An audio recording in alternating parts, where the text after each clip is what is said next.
Hey, welcome back to DXB Today, where we're taking a closer look at design, but more specifically, design, the outside's coming inside, inside coming outside. So how does horticulture, how do plants, how do flowers inspire your design and inform it at the very same time?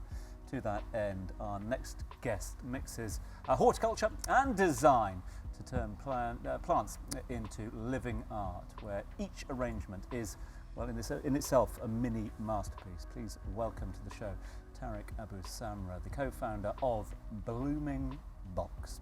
Tariq, great to have you with us. Thanks very much indeed for joining us. Thank you for having me. Great to be here. So you've been listening on intently, and we've talked a lot about design over the course of the last half hour or so. We've talked about, you know, the physicality of getting your designs right, of getting your indigenous plants in, of planting, of having sort of semi-permanent features and permanent features there. So how does a floral display inform that design? How do the two blend? So generally, as a culture, and I think around the world, we're very flower rich. We love flowers. We love to have flowers all around. They give us a bit of life, and there's a certain Japanese philosophy that talks a lot about how flowers add a lot to your space and add the right energy to your space as well. And so flowers ultimately are crucial as part of the experience to live a longevity or a better, maybe a healthier lifestyle. And for an environment like this, where obviously sustainability and water shortage is key as well, you know, a lot of people might come from parts of the world where they go out to the garden, they pick their flowers and they bring them inside. Here the challenges are a little more different, but I suppose at the same time, it makes the opportunities even wider as you've got the availability of flowers from all over the world. Is that right? Correct. That's absolutely right. So luckily we're in a country that basically exports or imports as well flowers from all around the world. And we have access to technically any flower you can imagine and you can think of. So we're able to recreate the right experiences given that circumstance. Tariq, you know, I believe I've received a box of BloomingBox before. Honored. My husband always gives me flowers, but here's the thing, I don't normally have them lasting long in the house. Would you have any tips on how to make a BloomingBox set of flowers last a little longer? Yeah, absolutely. I mean, I'm going to talk a bit about it. I'm not too much of an expert, technically speaking.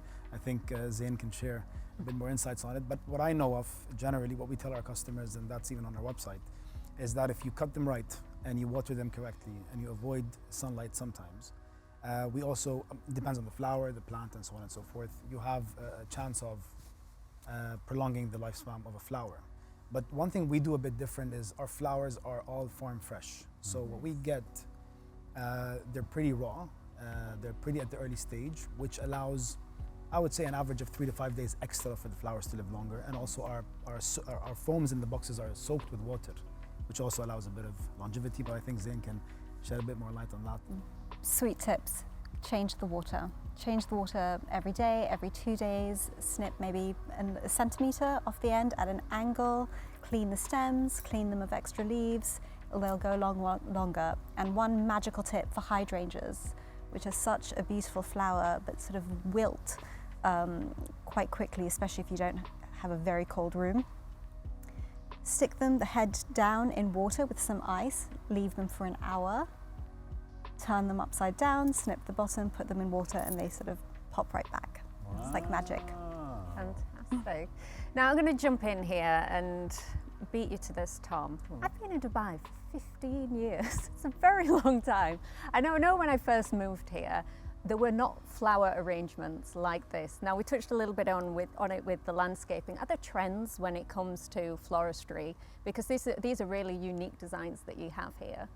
So I think naturally, being in this line of business, we're exposed to something we call brand fatigue, especially when you design in boxes. How many times are you going to gift a box to the same person, right? And especially if it's the same design. So as a primary focus, our product team is always on the hunt of what to bring in as a diversity of product design to ensure that our returning customers' needs are fulfilled, but also our new customers are fulfilled on every aspect, every occasion. And so one of the things we decided to dive into last year was the Japanese collection. And it all started because we are fond of the Japanese culture. I think we can all agree to a certain extent that there's something so captivating about that culture when it comes to the colors, the minimalism, the way of life. And so we were inspired to explore what people called Japanese flowers at the time. And we believed that there was something called Japanese flowers. In reality, it turns out to be that, yeah, sure, there are some flowers that are that grow in Japan, but there aren't Japanese flowers. There's a Japanese philosophy on assorting flowers, which is called Sure. Ikebana. And the beauty of, one of the things that is beautiful in Japan is they have one word that represents an entire sentence. So I think the most popular one was Ikigai, which people have heard of. And it's, and as a definition, Ikigai means what wakes you up in the morning excited. And so Ikebana means giving life to flowers. And so if we can maybe show a bit on the camera on how the assortments take place, the difference, unlike our traditional European standard design of flowers, which is far more fixed and assorted in a very minimalistic, simple way, this takes a very different approach where it's very organic, it's very random, and the best part is that, and as part of that philosophy is that you need to show the flower from stem to the bud all the way across. It needs to show the entire beauty of it. And it takes a bit of a different approach, including the vases that it comes in. It needs to follow what they call wabi-sabi, which is basically another term that translates into the beauty and the imperfections. And so the vases need to be somehow organic as well, handmade preferably. And so that philosophy was very captivating, and we decided to introduce it, and we introduced it in 4 seasons, and we're very happy about it. Well, Zain, fan of Ikebana? I think it's such a beautiful way of embracing nature, to look for the perfections and the imperfections and the sort of entirety of a bloom or a tree.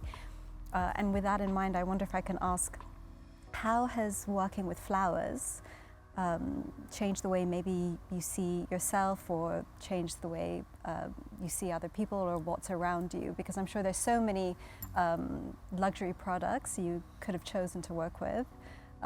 Why flowers, and how has that impacted your life? Very interesting question. When we launched the business, I basically, just before we launched it, I think it combined 2 things. The love to e-commerce me and my current partner have, because we've worked together in a company before that. But more importantly, I was going through my own experience of trying to buy my mother flowers for Mother's Day. And I found it a bit difficult to navigate around the sites at the time, and the product offerings were not as attractive.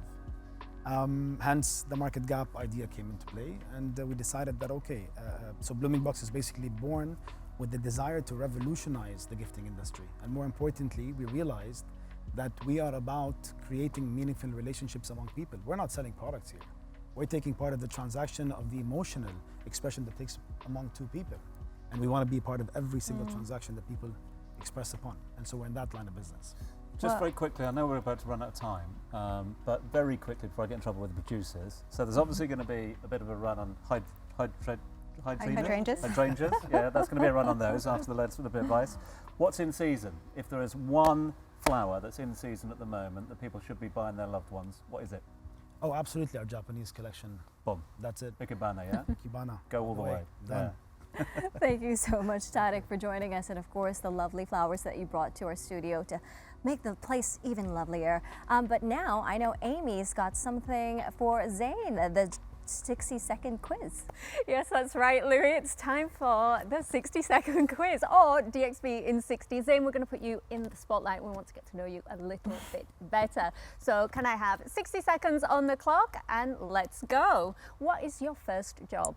Was your first job? I worked for a contemporary art gallery in Paris, Chantal Cluzel Gallery. Sounds fantastic. What is your motto in life and in work? Probably Allahu nur as-samawat wal ard, which means God who is the light of the heavens and the ground. Fantastic.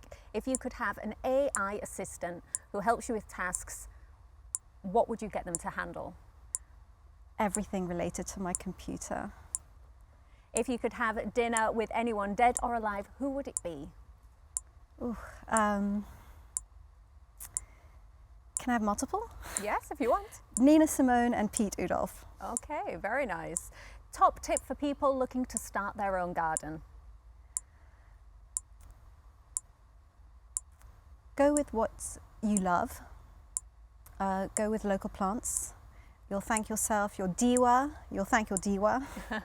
And the birds will come all around you, and you'll be living with butterflies and pollinators and a sort of very animated space around you. Fantastic. My last question for you is, why Dubai? Dubai is a second home. I started my career here in art. I then came for love and stayed for gardens. Fantastic. Well, Zain, thank you so much, and it's been a pleasure to get to know you a little bit Thank better. you so much for having me, and thanks to all of you. Thank you very much indeed for guest co-hosting for us today. Thanks for bringing all of your experience. And Tariq, thank you very much indeed Thank for you. bringing the boxes in, the blooming boxes. What do you call them? BloomingBox. Yeah, she's been wanting to say that all evening long. Right, you stick around with us. Why? Because we've still got Rohan down at the Hard Rock Cafe. That's coming up next. Hey guys, Rohan here. I can't wait to perform for you guys later. See you then.